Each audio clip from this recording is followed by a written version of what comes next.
Court से पूर्व विधायक कुलदीप सिंह सेंगर को नाव रेप मामले में एक बार फिर बड़ा झटका लगा है। अदालत ने इस केस की गंभीरता को देखते हुए इलाहाबाद हाई कोर्ट के उस आदेश पर रोक लगा दी है जिसमें सेंगर को राहत मिली थी।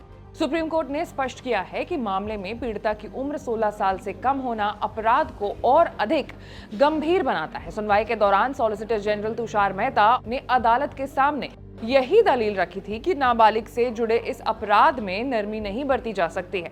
सुप्रीम कोर्ट के इस फैसले के बाद कुलदीप सिंह सेंगर की बेटी इशिता सेंगर ने सोशल मीडिया प्लेटफॉर्म एक्स पर देश की संस्थानों के नाम एक भावुक पत्र साझा किया है। उन्होंने खुद को सिर्फ एक बेटी बताते हुए लिखा है कि वो लंबे समय से थकी हुई हैं, डरी हुई हैं और टूटती हुई उम्मीदों के साथ जी रही हैं, लेकिन फिर भी न्याय पर विश्वास बनाए रखने की कोशिश कर रही हैं।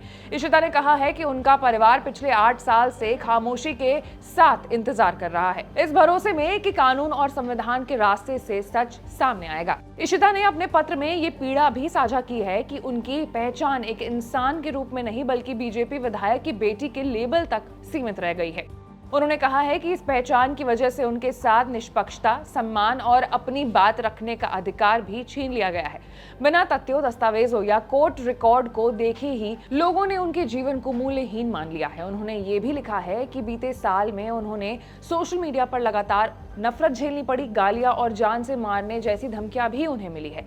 कई बार उन्हें ये तक कहा गया है कि उन्हें जीने का ही हक नहीं है। इशिता के अनुसार ये नफरत काल्पनिक नहीं बल्कि रोजमर्रा की सच्चाई बन चुकी है जिसने उन्हें अंदर ही अंदर तोड़ दिया है। इशिता ने बताया है कि उनके परिवार ने कभी सड़क पर उतरकर प्रदर्शन नहीं किया, ना ही टीवी बहसों में शोर मचाया या सोशल मीडिया ट्रेंड चलाए। उन्होंने चुप्पी इसलिए चुनी क्योंकि उन्हें विश्वास था कि सच को तमाशे की जरूरत नहीं होती, लेकिन इस चुप्पी की कीमत उन्हें अपनी गरिमा, मानसिक शांति और जीवन की स्थिरता खोकर चुकानी पड़ी। अपने पत्र में इशिता ने सवाल उठाया है कि जिस परिवार को 8 साल तक सुना ही नहीं गया उसे शक्तिशाली कैसे कहा जा सकता है। उन्होंने कहा कि आज उन्हें सिर्फ अन्याय से नहीं बल्कि उस डर से भी डर लगता है जो पूरे समाज को चुप करा देता है।